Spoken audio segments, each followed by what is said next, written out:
Hi friends, this is प्रिया कश्यप। करमेन को education में आप सभी का स्वागत है। आज हम आपके लिए लेकर आए हैं कुछ करंट अफेयर्स एमसीक्यूज जो कि लिए गए हैं 12th में 2020 से। सो गाइस, वीडियो को पूरा देखिएगा और अच्छा लगे तो लाइक, शेयर एंड चैनल को सब्सक्राइब करना ना भूलें। सो आज सबसे पहले डिस्कस करेंगे हम जो कल क्वेश्चन पूछा गया था आप सभी से। क्वेश्चन था, किस आईआईटी के प्रोफेसर सौरभ लोधा को विज्ञान और प्रौद्योगिकी विभाग द्वारा स्थापित नैनो विज्ञान और प्रौद्योगिकी 2020 में युवा करियर पुरस्कार प्रदान किया गया।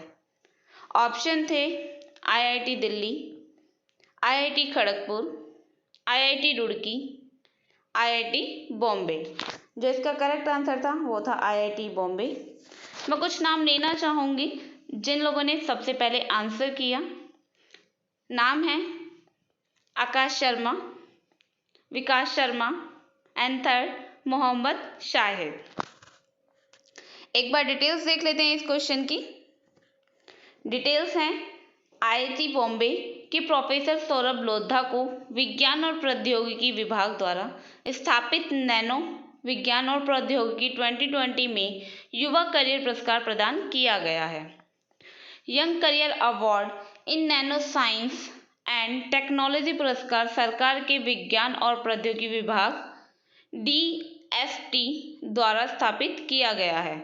इन्हें इस पुरस्कार से 2 आयामी वैन डर वॉल सामग्री के आधार पर सिलिकॉन और नैनो इलेक्ट्रॉनिक उपकरण के अतीत में तर्कसंगत ट्रांजिस्टर प्रौद्योगिकी के विकास में उनके अहम योगदान के लिए सम्मानित किया गया।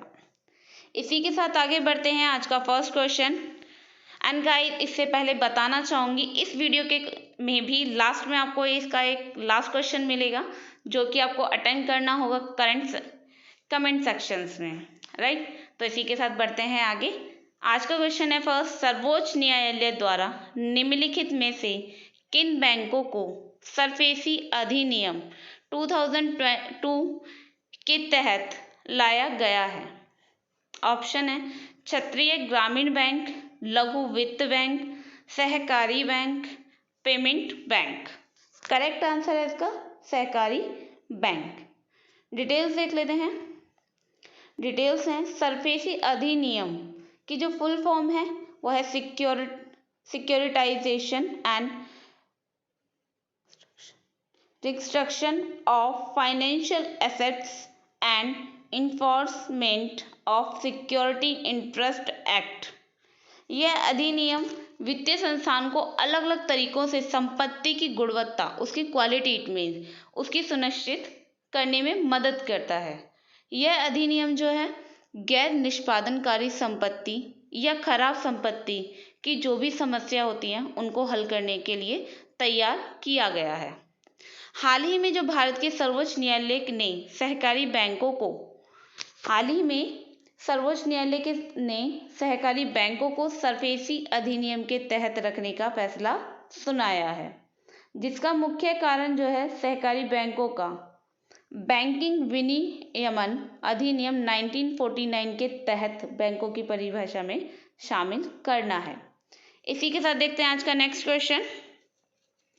नेक्स्ट क्वेश्चन है, वह उच्च स्तरीय समिति जिसके द्वारा मिलिट्री इंजीनियरिंग सर्विसेज में पदों को पुनर्गठित करने की सिफारिश की गई है। ऑप्शन है BN श्री कृष्ण समिति, शेखतकर समिति, संजय कोठारी समिति एंड गुरप्रीत सिंह संधू। जो इसका करेक्ट आंसर है वो है शेखतकर समिति। एक बार डिटेल्स देख लेते हैं। डिटेल्स हैं, वर्ष 2016 में दिवंगत रक्षा मंत्री मनोहर पर्रिकर ने मिलिट्री इंजीनियरिंग सर्विसेज में पदों को पूर्व गठित करने की सिफारिश 11 सदस्य समिति का गठन किया था। जो इसकी सिफारिश के लिए इसकी गठित के लिए 11 सदस्य समिति का गठन किया गया था। इस समिति के जो अध्यक्षता थी लेफ्टिनेंट जनरल शेखतकर द्वारा की गई थी। इसकी जो अध्यक्षता की गई थी वो लेफ्टिनेंट जनरल शेखतकर द्वारा की गई थी। जो समिति द्वारा सशस्त्र बलों का लड़ाकू क्षमता और रक्षा व्यय को संतुलित करने के लिए अपनी सिफारिशें प्रस्तुत की। समिति द्वारा बुनियादी और औद्योगिक कार्य बल ने 93 से अधिक 9300 से अधिक पदों को समाप्त करने की सिफारिश की गई है। इसमें जो सिफारिश की गई है वो की गई है 9300 अधिक से पदों को समाप्त करने की सिफारिश की गई है। मिलिट्री इंजीनियरिंग सर्विसेज मुख्य रूप से जो वर्क करता है वो सेनाओं के आयुर्विज्ञान कारखानों, DRDO और भारतीय तट रक्षक सहित भारतीय सशस्त्र बलों के इंजीनियरिंग और निर्माण का कार्य प्रबंध करती है। इसी के साथ देखते हैं आज का नेक्स्ट क्वेश्चन। नेक्स्ट क्वेश्चन है, राष्ट्रीय प्रौद्योगिकी दिवस प्रतिवर्ष आयोजित किया जाता है। ऑप्शन है 10 मई, 11 मई, 9 मई, 12 मई। इसका जो करेक्ट आंसर है वो है 11 मई। एक बार डिटेल्स देख लेते हैं। डिटेल्स है, राष्ट्रीय प्रौद्योगिकी दिवस प्रतिवर्ष 11 मई को आयोजित किया जाता है। यह दिवस जो है 11 मई 1995 को पोखरण राजस्थान में आयोजित ऑपरेशन शक्ति परमाणु परीक्षण के सफल आयोजन के उपलक्ष्य में आयोजित किया गया। ये जो आयोजित किया गया था जो 11 मई 1995 को जो पोखरण राजस्थान में जो आयोजित ऑपरेशन शक्ति परमाणु परीक्षण था उसके 5 परीक्षण के सफल आयोजन के उपलक्ष्य में आयोजित किया जाता है। इस ऑपरेशन का नेतृत्व जो किया गया था पूर्व राष्ट्रपति APJ अब्दुल कलाम द्वारा किया गया था। इस दिन देश के पहले स्वदेशी विमान हंसा 3 और त्रिशूल मिसाइल का बेंगलुरु में सफल परीक्षण किया गया था। यह दिवस वैज्ञानिक और इंजीनियरों की उपलब्धियों और बहुमूल्य योगदान को चिन्हित करने के लिए प्रतिवर्ष आयोजित किया जाता है। इसी के साथ बढ़ते हैं, देखते हैं नेक्स्ट क्वेश्चन। नेक्स्ट क्वेश्चन है, वह अनुसंधान संगठन जिसके द्वारा new millennium Indian technology leadership initiative नामक बहुउद्देशीय परियोजना का संचालन किया जा रहा है। ऑप्शन है DRDO, CSIR, TIFR, WIHG। जो इसका करेक्ट आंसर है वो है CSIR। एक बार डिटेल्स देख लेते हैं। डिटेल्स है, भारत सरकार द्वारा 2000 से 2001 में triple P mode means point two point protocol दूरदर्शी अनुसंधान एवं विकास कार्यक्रम का संचालन प्रारंभ किया गया। इस परियोजना के सफल क्रियान्वयन हेतु CSIR नोडल एजेंसी नियुक्त की गई। इस परियोजना का new millennium Indian technology leadership initiative NMITLI का नाम दिया गया। इस परियोजना को जो नाम दिया गया वो millennium Indian technology leadership initiative नाम दिया गया। हाल ही में council of scientific and industrial research CSIR ने परियोजना के तहत कोविड-19 के खिलाफ मानव मोनोक्लोनल एंटीबॉडी HMABS विकसित का कार्य प्रारंभ किया है। हाल ही में Israel institute for biology research द्वारा कोविड-19 के लिए मोनोक्लोनल एंटीबॉडी विकसित करने का दावा किया है। इसी के साथ देखते हैं आज का नेक्स्ट क्वेश्चन। नेक्स्ट क्वेश्चन है, उड़ीसा राज्य का नदी तट जिसके नजदीक प्रतिवर्ष ऑलिव रिडले कछुओं का प्रजनन चक्र संचालित होता है। ऑप्शन है महानदी, ऋषिकुल्या नदी, वामाधारा नदी, सुलुरु नदी। जो इसका करेक्ट आंसर है वो है सेकंड, ऋषिकुल्या नदी। एक बार डिटेल्स देख लेते हैं। डिटेल्स है, उड़ीसा समुद्र तट पर प्रतिवर्ष लाखों ऑलिव रिडले कछुआ प्रजाति द्वारा प्रजनन चक्र संचालन होता है। जो प्रतिवर्ष ऑलिव रिडले जो कछुआ है उसकी जो प्रजाति है उसका प्रजनन जो चक्र है वो प्रतिवर्ष उड़ीसा समुद्र के जो उड़ीसा जो समुद्र है उसके प्रतिवर्ष लाखों ऑलिव रिडले कछुए प्रजाति द्वारा प्रजनन चक्र संचालन होता है। ऑलिव रिडले समुद्री कछुए को प्रशांत ऑलिव रिडले समुद्र कछुओं के नाम से भी जाना जाता है। इन कछुओं को प्रशांत ऑलिव रिडले समुद्र के कछुओं के नाम से भी जाना जाता है। यह मुख्य रूप से प्रशांत, हिंद और अटलांटिक महासागर गर्म जल में पाए जाने वाले समुद्री कछुओं की एक मध्यम आकार की प्रजाति है। ये जो है एक मध्यम आकार की प्रजाति है जो कि प्रशांत, हिंद और अटलांटिक महासागर जिन्हें गर्म जल में पाए जाने वाले समुद्री कछुए भी के माध्यम आकार प्रजाति कहा जाता है।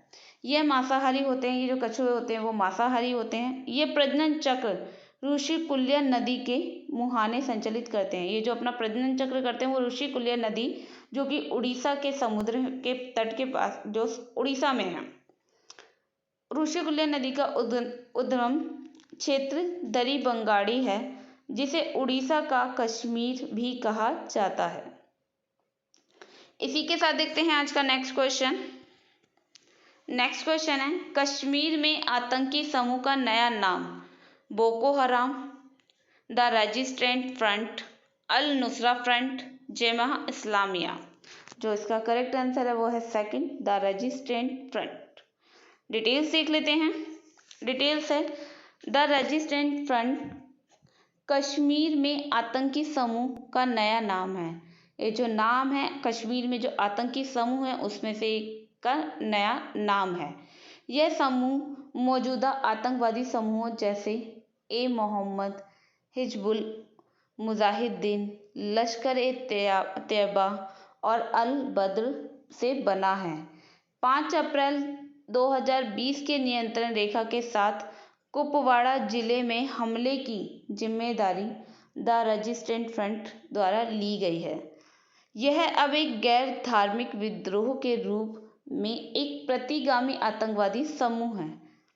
यह भारतीय दूतावास और अन्य वाणिज्य दूतावासों का निशाना बनाने के लिए अफगानिस्तान में हक्कानी और जैश-ए मोहम्मद का उपयोग करता है। इसी के साथ बढ़ते हैं आज का देखते हैं नेक्स्ट क्वेश्चन। नेक्स्ट क्वेश्चन है विश्व थैलेसीमिया दिवस प्रति वर्ष आयोजित किया जाता है। किस दिन आयोजित किया जाता है? डेट है 8 मई, 9 मई, 10 मई, 7 मई। जो इसका करेक्ट आंसर है वो है 8 मई। एक बार डिटेल्स देख लेते हैं। डिटेल्स हैं थैलेसीमिया एक रक्त विकार और अनुवांशिक विकार है जिसका कारण एक रोगी के लाल रक्त कणों में पर्याप्त हीमोग्लोबिन नहीं बन पाता। इस जो बीमारी है थैलेसीमिया, इसमें क्या प्रॉब्लम होती है? इसका जो एक प्रॉब्लम होती है वो होती है जो रक्त कण होती हैं, हमारी जो रक्त कोशिकाएं होती हैं उनमें जो पर्याप्त हीमोग्लोबिन बनता है वो प्रॉपरली नहीं बन पाता। थैलेसीमिया माता पिता के जीन्स के माध्यम से भी बच्चों में मिलने वाला एक अनुवांशिक विकार है। जो विकार है बच्चों को माता पिता के जो जीन्स होते हैं उनके माध्यम से भी बच्चों में मिलता है। विश्व थैलेसीमिया दिवस पूरी दुनिया में 8 मई को मनाया जाता है। थैलेसीमिया के कारण एनीमिया हो जाता है। जो थैलेसीमिया है उसके कारण क्या होता है? एनीमिया भी हो जाता है और रोगियों को जीवित रहने के लिए हर 2 से 3 सप्ताह के बाद रक्त चढ़ाने की आवश्यकता होती है। इसी के साथ देखते हैं आज का नेक्स्ट क्वेश्चन।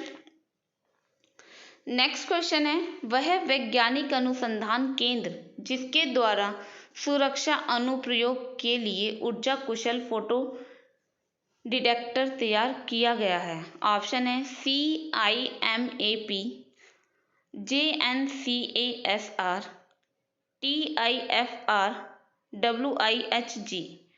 जो इसका करेक्ट आंसर है वो है सेकंड, JNCASR। एक बार डिटेल्स देख लेते हैं।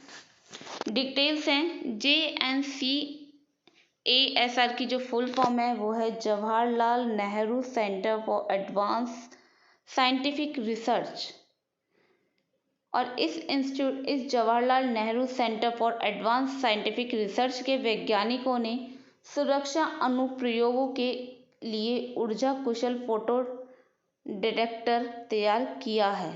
यह एक ऊर्जा कुशल, किफ़ायती और फेयर स्केल फोटो डिटेक्टर है। फोटो डिटेक्टर को सुरक्षा अनुप्रयोग के लिए गोल्ड सिलिकॉन इंटरफेस का उपयोग करके डिज़ाइन किया गया है। इसका जो डिज़ाइन किया गया है वो गोल्ड सिलिकॉन का प्रयोग करके इंटरफेस का उपयोग करके डिज़ाइन किया गया है। यह कमज़ोर बिखरे प्रकाश का पता लगाने में भी मदद करेगा। ये जो मदद करेगा, जो कमज़ोर बिखरा प्रकाश होता है उसको भी पता लगाने के लिए मदद करेगा। इस नए आविष्कार में वैज्ञानिकों ने गोल्ड सिलिकॉन इंटरफेस का निर्माण किया है, जो प्रकाश के प्रति उच्च संवेदनशीलता को दर्शाता है। JNCASR की जो स्थापना हुई थी 1990 में बेंगलुरु कर्नाटक स्थित मुख्यालय में की गई थी। स्थापक सदस्यता भारत रत्न प्रोफेसर CN राव थे। जो इसके संस्थापक सदस्य थे वो थे भारत रत्न प्रोफेसर CN राव।